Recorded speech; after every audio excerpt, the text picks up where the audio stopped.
Hello बच्चों, आज हम पढ़ेंगे कुछ प्रॉब्लम्स हैं। जैसे वेस्पर थ्योरी के बेस पे हम कैसे प्रिडिक्ट करेंगे शेप। ठीक है, तो इसके लिए कुछ रिलेशन बनाया हुआ है।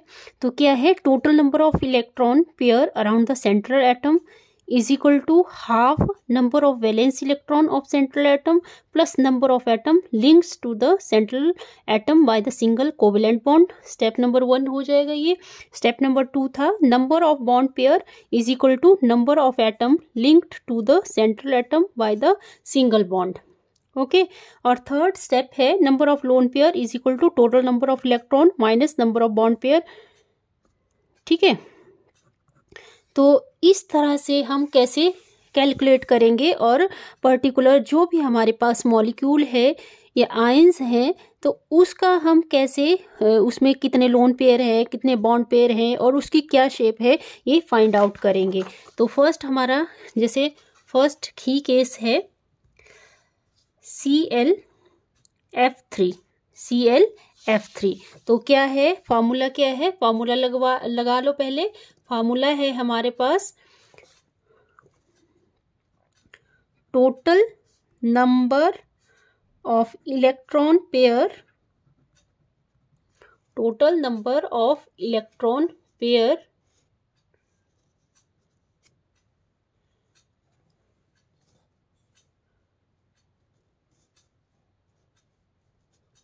total number of electron pairs around the central atom, around the central atom। ठीक है, ये वाला फार्मूला है, तो यहीं से कर लो ये 1/2 नंबर ऑफ वैलेंस इलेक्ट्रॉन। देखो ये क्लोरीन है, क्लोरीन क्या है हमारा सेंट्रल मेटल एटम है और इसमें कितने फ्लोरीन लगे हुए हैं 3। ठीक है, ये फार्मूला दिया हुआ है हमारे पास, ये ClF3। तो हमने ऐसे अपना जो रफ काम है उस तरह से कर लेना, हमने ऐसे शेप बना लेनी उसमें। अब हमें पता है सेंट्रल मेटल एटम है क्लोरीन, क्लोरीन का एटॉमिक नंबर होता है 17। तो electronic configuration 287, outer most shell में इलेक्ट्रॉन 7। तो number of valence electron of central atom कितने आगे 7 प्लस, और number of atom linked to the central atom by the single covalent bond। Single covalent bond है ये, ठीक है, सिंगल कोवलेंट बॉन्ड है और सेंट्रल मेटल एटम के साथ क्या हुए हैं, ये लिंक हुए हैं फ्लोरीन एटम। तो कितने हैं ये 1 2 3। ठीक है, तो जब हम इसको सॉल्व करेंगे तो ये आ जाएगा 2 5 10।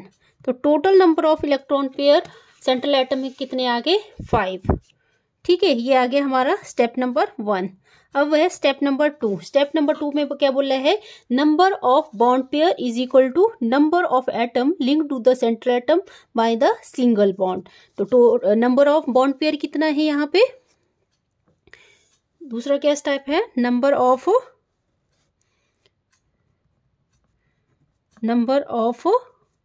बॉन्ड पेयर जो क्या कर रहे हैं, क्लोरीन एटम के साथ लिंक हैं। कितने हैं ये 3। ठीक है, और थर्ड स्टेप था हमारा number of lone pair is equal to total number of electron minus number of bond pair. तो नंबर ऑफ लोन पेयर कैसे निकालेंगे, थर्ड स्टेप है number of lone pair, number of lone pair. Number of lone pair किसके बराबर आएंगे, total number of electron, total number of electron pairs minus number of bond pair, number of bond pair. तो total number of electron कितने आए थे हमारे पास 5 minus 3। तो ये लोन पेयर कितने आगे 2, लोन पेयर कितने रहे 2। तो कैसी स्ट्रक्चर बन रही है, बॉन्ड पेयर हैं 3 और लोन पेयर कितने हैं 2। ओके, तो लग गया ना हमें पता। देखो यहाँ पे मैंने स्ट्रक्चर बनाई थी 3, तो हमें फ्लोरीन एटम लिंक हुए मिले थे, मतलब फार्मूले के अकॉर्डिंग हमें पता लग रहा था। पर लोन पेयर कितने थे इसमें 2, एक लोन पेयर इस साइड को और एक लोन पेयर इस साइड को, ऐसे है इसकी शेप। ठीक है, तो हमें लग गया पता अब कि कितने लोन पेयर है और कितने बॉन्ड पेयर हैं इसमें। तो किस तरह का मॉलिक्यूल बन रहा है ये, ए बी है, बॉन्ड पेयर है 3, बॉन्ड पेयर कितने हैं 3 और लोन पेयर कितने हैं 2। तो हमें पता है कितने हैं ये टोटल 3 2 5 और 6 का मतलब है ये कौन सी शेप आई, ऑक्टाहेड्रल। मतलब मैंने आपको शेप बनाना सिखाया था, ऐसे ऑक्टाहेड्रल शेप होती है ये। अगर ए बी 6 आता तो आपका ये स्ट्रक्चर बनना था, पर अब इसमें क्या बोला है कि 3 तो बॉन्ड पेयर बन रहे हैं। ये देखो इसमें मैंने शेप बताई है, 3 तो इसमें बॉन्ड पेयर बन रहे हैं और 2 लोन पेयर हैं। अगर हम इसको छिपा देते हैं लोन पेयर को तो कैसी शेप आ रही है, ये देखो कैसी शेप आ रही है, जैसे इंग्लिश अल्फ़ाबेट जो टी होता है, टी की शेप आ रही है इसमें। ठीक है, कैसी शेप आ रही है इसकी, T shape. Okay, I hope आपको ये क्वेश्चन समझ आ गया होगा। फिर है नेक्स्ट क्वेश्चन कर लेते हैं। नेक्स्ट क्वेश्चन आयन से रिलेटेड करते हैं एक।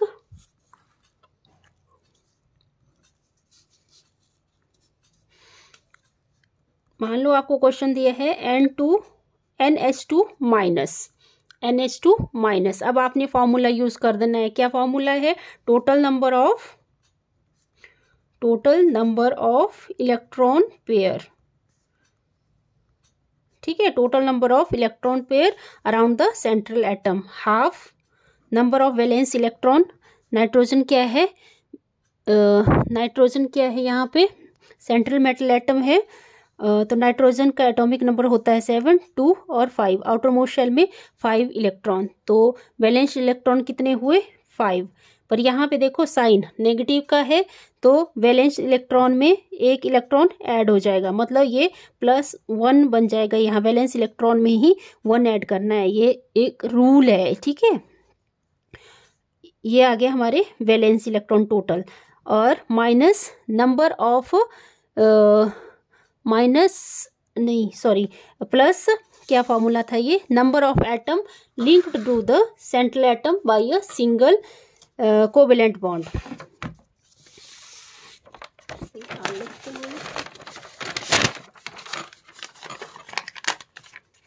ये है फॉर्मूला, आपको इसको फॉर्मूले को आपको लर्न करना पड़ेगा, तभी आप क्या कर पाओगे, क्वेश्चन सॉल्व कर पाओगे। ठीक है, तो मैं फॉर्मूला आपके सामने रख देती हूँ ऐसे, ताकि आपको आइडिया हो जाए। और number of atom linked to the central atom by the single covalent bond. तो सिंगल कोवेलेंट बॉन्ड N, ये H, ये H, 2 ही H है ना इसमें, तो कितने एटम हैं इसमें लिंक्ड, कितने हैं 2। तो ये अगर हम टोटल करते हैं इसको तो ये आ जाएगा हाफ, 6 + 2 तो 8/2, 2 4 = 4। Total number of electron pair आ जाएंगे 4 यहाँ पे।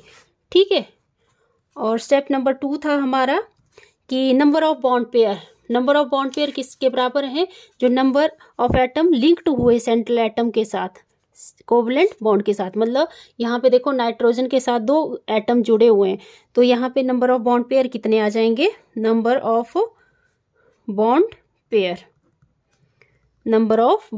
पेयर्स कितने आ जाएंगे, यहाँ पे 2 एटम इसमें लिंक्ड है।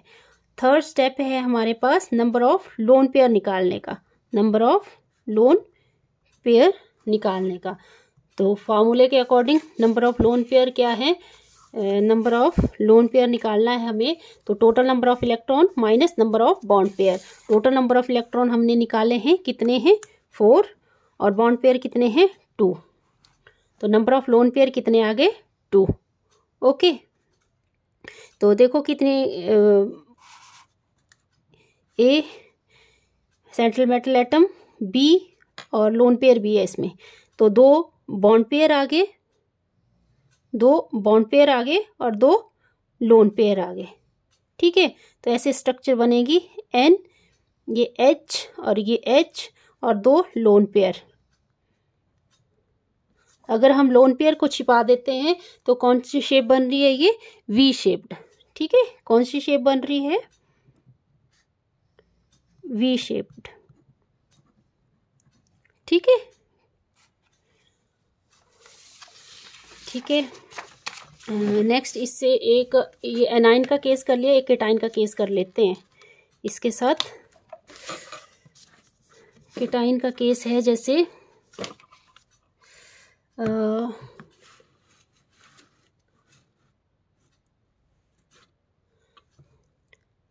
थर्ड ले लेते हैं हम H3O positive ion, H3O positive ion. अब हमें फार्मूला पता है, फार्मूला क्या था हमारा, फर्स्ट स्टेप जो है वो है total number of electron pair around the central atom is equal to half number of valence electron of central atom plus number of atom linked to the central atom by the single covalent bond.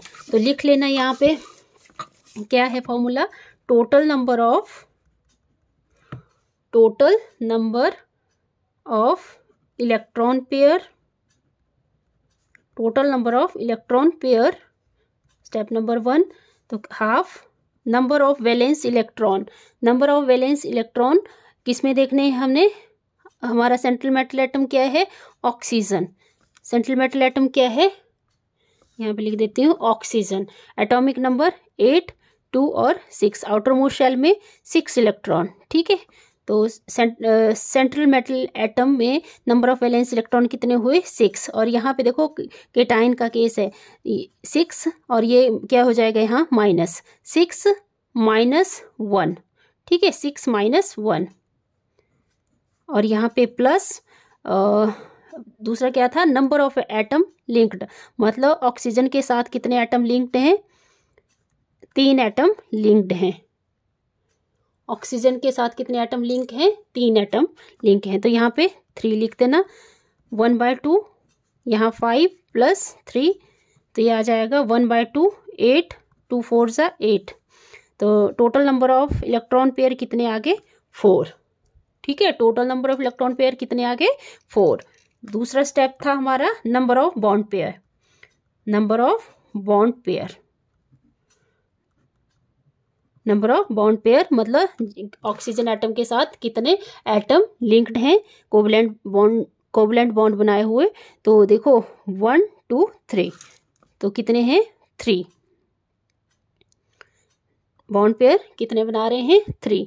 और step number 3 है हमारा number of lone pair, number of lone pair. Number of lone pair कैसे निकलेंगे, total number of electron pair है हमारे पास 4 और number of bond pair हैं 3, तो ये बचा 1। ठीक है, तो अब हमें यहाँ पता लग गया सेंट्रल मेटल एटम, फिर बॉन्ड पेयर, लोन पेयर।